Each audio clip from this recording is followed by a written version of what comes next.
Hello students, good morning, good afternoon और good evening. जब भी आप मुझे सुन रहे हैं तब के लिए आज देखिए, कंट्रोलिंग के प्रोसेस में डेविएशन को एनालिसिस करने के लिए हमने 2 टेक्निक्स के बारे में स्टडी की थी।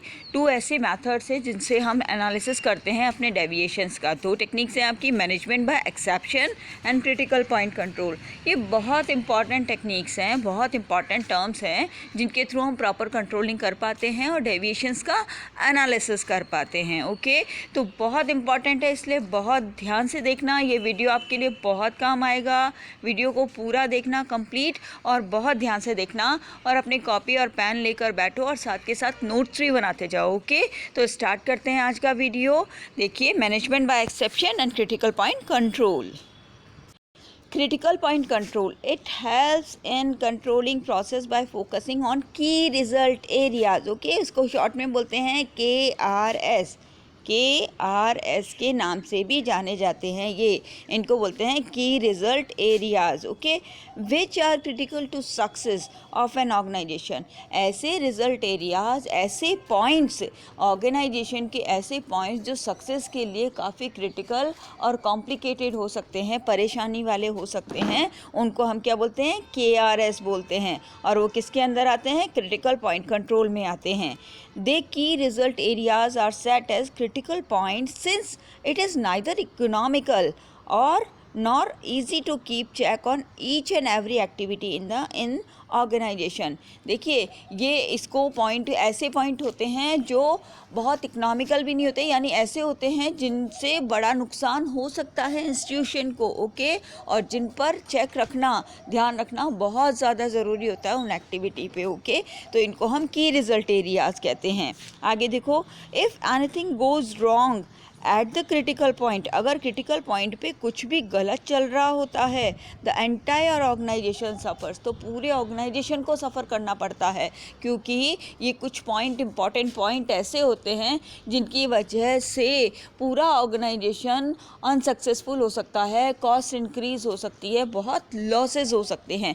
तो क्यों ना हम अपने ऑर्गेनाइजेशन में ऐसे पॉइंट्स को पहले से ही डिसाइड कर लें और उन पर स्पेशल ध्यान दें। ओके, तो उसी प्रोसेस को, उसी मेथड को हम कहते हैं critical point control. For example, an manufacturing organization, an increase of 10% in the labor cost may be more troublesome than a 20% increase in postal charge. अगर पोस्टल चार्ज में 20% इंक्रीज़ हो जाता है तो खास कोई बात नहीं है, क्योंकि पोस्टल चार्जेस कभी कभी ज़्यादा भी हो जाते हैं, कभी कम भी हो जाते हैं।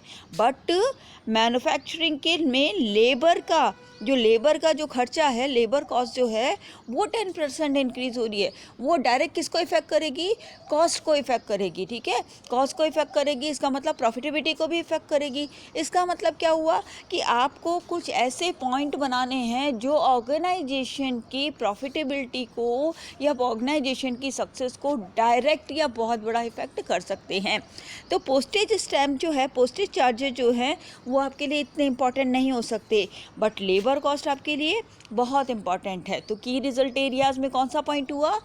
लेबर कॉस्ट हुआ, जिसको हम KRS कहते हैं या फिर हम क्रिटिकल पॉइंट कंट्रोल कहते हैं। तो लेबर कॉस्ट एक ऐसा क्रिटिकल पॉइंट है, यानी मैन्युफैक्चरिंग यूनिट, मैन्युफैक्चरिंग जो डिपार्टमेंट है, वो एक ऐसा पॉइंट है जो इंस्टीट्यूशन में अगर ध्यान नहीं दिया जाए ऑर्गेनाइजेशन में, तो कॉस्ट को इंक्रीज़ करके ऑर्गेनाइजेशन की सक्सेस को क्वेश्चन कर सकता है। ओके, तो ये हुए आपके की रिजल्ट एरियाज़।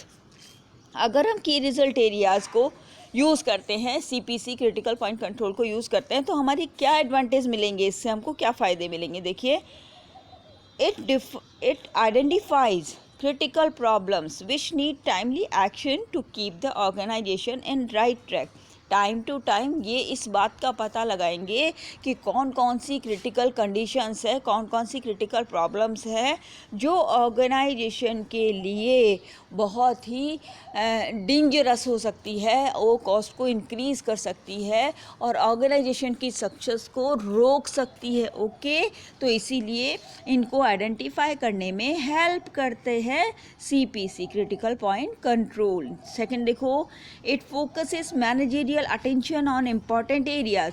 मैनेजर्स अननेसेसरी के एरियाज पे ध्यान देने की बजाय किस पे ध्यान देंगे? CPC पे ध्यान देंगे, की रिजल्ट एरियाज़ पे ध्यान देंगे, तो इम्पॉर्टेंट एरियाज़ पे ध्यान देंगे। Thus there is better utilization of managerial talent, तो मैनेजरियल टैलेंट का और अच्छा यूज़ पॉसिबल हो पाएगा। ओके, तो ये इसके एडवांटेजेस थे। तो समझ आया, ये है CPC क्रिटिकल पॉइंट कंट्रोल, जिसमें हम ऑर्गेनाइजेशन के क्रिटिकल पॉइंट्स को पॉइंट आउट कर लेते हैं, नोटिंग कर लेते हैं और उनको स्पेशल चेक करते हैं, ताकि ऑर्गेनाइजेशन में किसी भी तरीके की मेजर प्रॉब्लम्स क्रिएट ना हो और मैनेजर्स इस पर स्पेशल ध्यान दे। ठीक है, तो उनको बोलते हैं की रिजल्ट एरियाज़। ओके, ये क्वेश्चन आपके पास केस स्टडी में आ सकता है कि रिजल्ट एरियाज़ के लिए कि मैनेजर कौन सी टर्म को यूज़ कर रहा है कंट्रोलिंग के लिए, तो आप KRS बोल सकते हैं, CPC बोल सकते हैं कि क्रिटिकल पॉइंट कंट्रोल किया जा रहा है। ओके, नेक्स्ट देखते हैं। चलो अब देखते हैं management by exception. Okay, management by exception बहुत इम्पॉर्टेंट प्रिंसिपल भी है। ओके, ये एज अ प्रिंसिपल भी माना जाता है। इसको MBE, बहुत बड़ी स्टडी होती है आपके सेकेंड ईयर में और फाइनल ईयर में, MBE के नाम से अलग से चैप्टर आता है और उसमें MBE की स्टडी कराई जाती है। इसको बोलते हैं control by exception. Control by exception क्या है? It is an important principle of management control based on belief that an attempt to control everything results in controlling nothing। Underline कर लो, नोट कर लो इस लाइन को, बहुत इम्पॉर्टेंट लाइन है और ये क्लियर करती है कि मैनेजमेंट बाय एक्सेप्शन क्या होता है।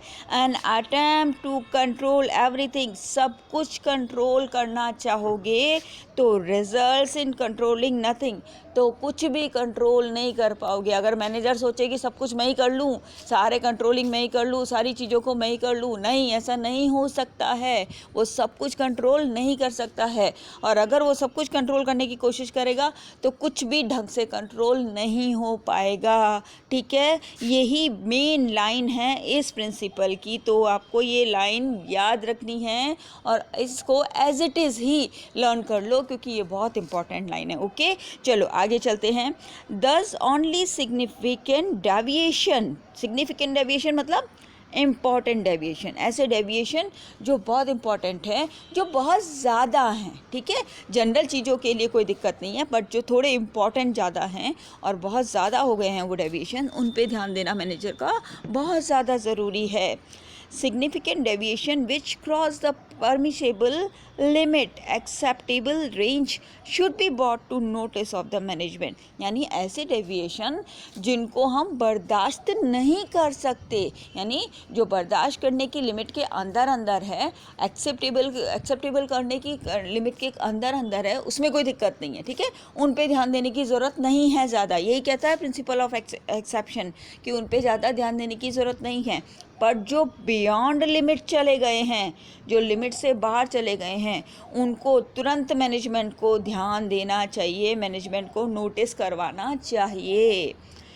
डेविएशन याद है ना क्या है? डेविएशन क्या थे? आपकी स्टैंडर्ड परफॉर्मेंस में से अगर आपकी एक्चुअल परफॉर्मेंस को सब्सट्रैक्ट कर देते हो, हटा देते हो, तो बचा हुआ क्या बनता है आपका? डेविएशन। यानी जो आपने प्लानिंग में डिसाइड किया था, आप एक्चुअल परफॉर्मेंस उतनी अचीव कर पाए या नहीं कर पाए, तो जितनी नहीं कर पाए उसी को हम डेविएशंस कहते हैं। ओके, और यहाँ उन डेविएशंस का पता किया जा रहा है और ये देखा जा रहा है कि जो डेविएशंस सिग्निफिकेंट हैं, इम्पॉर्टेंट है, बड़े हैं, उन पे स्पेशल ध्यान देना है। Deviation with in the acceptable range, minor deviation कहते हैं उनको, जो एक्सेप्टेबल रेंज में होते हैं, छोटे मोटे होते हैं, उनको हम माइनर डेविएशंस कहते हैं। शुड बी इग्नोर्ड, उनको इग्नोर कर सकते हैं, कोई खास दिक्कत वाली बात नहीं है। अगर छोटा मोटा कोई डिफरेंस हो जाता है, जैसे मान लीजिए मेरी क्लास में 1 या 2 बच्चे एब्सेंट रहते हैं, ठीक है, ये एक्सेप्टेबल है, कोई खास बात नहीं है, उसको मैनेजमेंट को नोटिस कराने की कोई खास रिक्वायरमेंट नहीं है। पर एक ही दिन में या लगातार 2-4 दिन 8 से 10 बच्चे एब्सेंट हो जाए तो ये क्या है? ये एक्सेप्टेबल रेंज से बाहर चले गए और हम मुझे क्या करना होगा? अब मैनेजर को इसकी इन्फॉर्मेशन देनी होगी, मैनेजमेंट को इसकी इन्फॉर्मेशन देनी होगी, सो दैट छोटे डेविएशन, माइनर डेविएशंस को ध्यान नहीं देना है, शुड बी इग्नोर्ड, उनको इग्नोर करना है। For example, if the plans lay down 2% increase in labor cost as an acceptable range of deviation in manufacturing organization, only increase in the labor beyond 2%, should be brought to the notice of management. देखिए, अगर labour cost 2% तक increase होती है, ठीक है, उसको हम minor deviation मानेंगे कि हाँ कोई बात नहीं, 2% तक तो इंक्रीज़ हो जाती है, मार्केट में लेबर कॉस्ट का अप एंड डाउन होता रहता है, तो 2% तक इंक्रीज़ होना is not a big matter, बहुत बड़ी चीज़ नहीं है, हो सकता है ऐसा। पर अगर यही डेविएशन बढ़कर, यही कॉस्ट बढ़कर 5% से ज़्यादा हो जाए तो क्या करना है हमें? उसको मेजर डेविएशन मान लेना है, क्योंकि लेबर कॉस्ट का इंक्रीज़ होना डायरेक्ट ऑर्गेनाइजेशन की कॉस्ट और प्रॉफिटेबिलिटी को इफ़ेक्ट करता है। सो दैट इसमें क्या है कि अगर 2% तक हो रहे हैं तब तो वो क्या डेविएशन है? माइनर है, ओके। पर अगर वो 2% से यानी 5% तक पहुंच जाते हैं या 5% से ज़्यादा पहुंच जाते हैं, ये लिमिट हर ऑर्गेनाइजेशन अपने अपने हिसाब से डिसाइड करता है। कोई ज़रूरी नहीं है मैंने कहा 5% तो 5% ही मान के चलेंगे आप, ऐसा नहीं है। जो ऑर्गेनाइजेशन है उसकी कंडीशन के अकॉर्डिंग लेबर कॉस्ट को या डेविएशंस को डिसाइड किया जाता है कि कितने डेविएशन हम एक्सेप्टेबल कर सकते हैं और कितने बियॉन्ड लिमिट कर सकते हैं। ये डिपेंड करता है ऑर्गेनाइजेशन की अपने नेचर पे। तो क्या करना है, अगर 5% से ज़्यादा है तो तुरंत ध्यान देने की ज़रूरत है। Should be brought to the notice of management so that immediate corrective action can be taken, ताकि तुरंत करेक्टिव एक्शन लिया जा सके। ओके, समझ में आई बात आपको?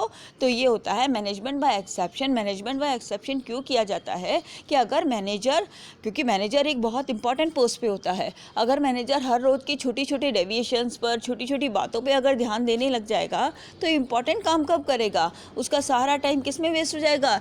यूजलेस चीज़ें या छोटी और माइनर चीज़ों में, माइनर डेविएशंस को सॉल्व करने में ही हो जाएगा, और वो मेजर डेविएशंस की तरफ ध्यान नहीं दे पाएगा। पर मैनेजमेंट बाय एक्सेप्शन कहता है कि मैनेजर को क्या करना चाहिए? मेजर डेविएशंस पे ध्यान देना चाहिए, ताकि ऑर्गेनाइजेशन की प्रॉफिटेबिलिटी, एग्जिस्टेंस और कॉस्ट को बड़ा इफेक्ट नहीं हो। ओके, तो मैनेजमेंट बाय एक्सेप्शन कहता है कि सब कुछ कंट्रोल करने की चाहोगे तो कुछ भी कंट्रोल नहीं कर पाओगे, इसीलिए मेजर डेविएशंस पे ध्यान दें, माइनर डेविएशंस पे ध्यान नहीं दे। ओके, तो ये होता है मैनेजमेंट बाय एक्सेप्शन। आगे देखो, चलो अब देखते हैं एडवांटेजेस ऑफ MBE। आपके पास केस स्टडी में आ सकता है कि कंट्रोलिंग के लिए मैनेजर क्या कर रहा है। आप अगर आंसर है आपका MBE तो वो आपसे पूछ भी सकता है कि ऑर्गेनाइजेशन में MBE के यूज़ क्या हो सकते हैं, एडवांटेजेस क्या हो सकते हैं, बेनिफिट्स क्या हो सकते हैं। ओके, तो आपको कोई भी एडवांटेजेस बताने का हो सकता है। देखिए क्या एडवांटेज होंगे? The routine problems are left to the subordinate. Manager क्या करेगा? रूटीन प्रॉब्लम में डिस्टर्ब नहीं करेगा, रूटीन प्रॉब्लम के लिए अपना टाइम वेस्ट नहीं करेगा, और इसको सबऑर्डिनेट्स अपने लेवल पे खुद ही सॉल्व कर लेंगे। ओके, तो उसका टाइम जो है, इंपॉर्टेंट टाइम है, वो वेस्ट नहीं होगा। मैनेजमेंट बाय एक्सेप्शन दस facilitates delegation of authority and increase moral of employees. ये क्या करता है कि जो छोटे माइनर जो डेविएशंस होते हैं उनको किस पे छोड़ देता है? सबऑर्डिनेट्स पे छोड़ देता है। ठीक है, इससे क्या होता है? सबऑर्डिनेट्स को क्या मिलती है? पावर मिलती है, अथॉरिटी मिलती है, और इससे डेलीगेशन होता है, यानी मैनेजर ने किसको दे दिया सारी रिस्पॉन्सिबिलिटी? अपनी जो माइनर डेविएशंस को संभालने की रिस्पॉन्सिबिलिटी किसको दे दी? सबऑर्डिनेट को दे दी। और सबऑर्डिनेट को देने से क्या होता है? उनका मोरल इंक्रीज होता है कि हाँ देखो मेरे पे जिम्मेदारी छोड़ी है, या ये चीज़ें मैं खुद कंट्रोल करता हूँ, या इनसे रिलेटेड डिसीजन मैं खुद लेता हूँ। ओके, तो सबऑर्डिनेट्स पे रूटीन प्रॉब्लम्स की डिसीजंस को किस पे छोड़ दें? सबऑर्डिनेट्स पे छोड़ दें, और मेजर प्रॉब्लम्स को कौन ध्यान देगा? मैनेजर देगा। ओके, फर्स्ट एडवांटेज है वो तो ये है। सेकेंड देखो, it saves the time and efforts of manager, क्योंकि वो यूज टू डेली के वर्क को ध्यान नहीं दे रहे हैं, as they deal with only significant deviation। किस पे ध्यान दे रहे हैं? वो सिर्फ इम्पॉर्टेंट डेविएशन पे ध्यान दे रहे हैं, और रूटीन वर्क के लिए इन्होंने किस पे छोड़ दिया? सबऑर्डिनेट्स पे छोड़ दिया, तो वो अपने टाइम को और अच्छे से यूज़ कर रहे हैं। तो दो बेनिफिट हुए क्या?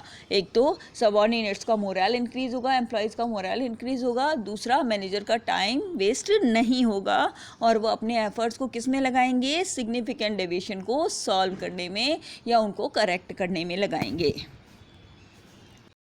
तो MBE और CPC दोनों समझ आ गया होगा। शॉर्ट में पूछे जाते हैं जनरली, ऐसा नहीं है कि पूरा लिखा हुआ आएगा मैनेजमेंट बाय एक्सेप्शन, शॉर्ट में आ सकता है MBE और CPC। आप भी ऐसे आंसर दे सकते हैं। मैनेजमेंट बाय एक्सेप्शन क्या था कि मैनेजर को सब कुछ कंट्रोल करना चाहेगा तो कुछ भी कंट्रोल नहीं कर पाएगा, इसीलिए उसे क्या करना चाहिए, मेजर डेविएशन पे ध्यान देना चाहिए, माइनर को किस पे छोड़ देना चाहिए, सबऑर्डिनेट पे छोड़ देना चाहिए। इससे उसका टाइम भी सेव होगा और वो अपने एफर्ट्स को भी अच्छी जगह या मेजर डेविएशंस पे लगा पाएगा।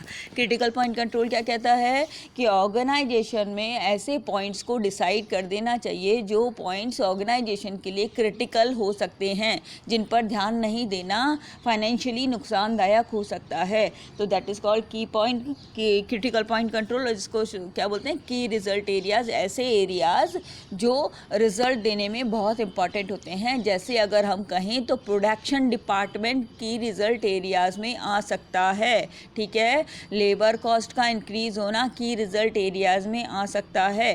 लेबर की कॉस्ट इंक्रीज होने का मतलब ये है कि डायरेक्ट प्रोडक्ट की कॉस्ट और ऑर्गेनाइजेशन की प्रॉफिटेबिलिटी को इफेक्ट करता है। सो दैट उसको क्या बोल सकते हैं हम, क्रिटिकल पॉइंट कंट्रोल बोल सकते हैं। तो ये दोनों टेक्निक हो गई आपकी। किसकी है ये, डेविएशंस को एनालिसिस करने की, कि डेविएशन मेजर है कि माइनर है, उन पे ध्यान देना है कि नहीं देना है। ओके, दोनों मैनेजर यूज़ करता है, किस में होती है, कंट्रोलिंग के प्रोसेस में होती है। ध्यान रखना ये सब चीज़ें कि कंट्रोलिंग के प्रोसेस में होती है, मैनेजर यूज़ करता है, मैनेजर के लिए है ये दोनों की दोनों टेक्निक। और कंट्रोलिंग प्रोसेस में एनालिसिस डेविएशन वाले स्टेप में यूज़ की जाती है। ओके, तो ये आज का वीडियो आपका इस पे था, क्रिटिकल पॉइंट कंट्रोल और मैनेजमेंट बाय एक्सेप्शन। अब क्रिटिकल पॉइंट कंट्रोल का मतलब समझ आ गया ना, कि ऐसा पॉइंट जो आपके रिजल्ट को सबसे ज़्यादा इफेक्ट कर सकता है। अब बच्चों मुझे ये बताओ कि आपके सब्जेक्ट्स में कौन सा ऐसा सब्जेक्ट या कौन सा ऐसा चैप्टर या कौन सा ऐसा पॉइंट है जो आपके रिज़ल्ट को सबसे ज़्यादा इफेक्ट कर सकता है, यानी जो आपको ऐसे लगता है कि अगर ये ढंग से नहीं हुआ तो आपका रिज़ल्ट गड़बड़ हो सकता है। तो आपके लिए KRS या CPC कौन सा है, मुझे ये कमेंट करके बताओ कि आपके लिए कौन सा पॉइंट क्रिटिकल पॉइंट या की रिज़ल्ट एरिया कहला सकता है, ये बताओ मुझे। आपके कोई भी सब्जेक्ट का हो सकता है, वो कोई दिक्कत नहीं है, पर आप मुझे ये बताओ कि आपके लिए की रिज़ल्ट एरिया या क्रिटिकल पॉइंट कंट्रोल कौन सा है। होप करती हूँ आपको दोनों टेक्निक अच्छे से समझ आई होगी। अगर समझ आई है, अरे तो फिर बटन दबाओ ना लाइक का, क्यों नहीं दबा रहे, बटन दबाओ, लाइक करो और इसको ज़्यादा से ज़्यादा शेयर करो। और अगर अभी तक सब्सक्राइब नहीं किया है तो सब्सक्राइब करो, ठीक है। ओके, बाय बाय बेटा।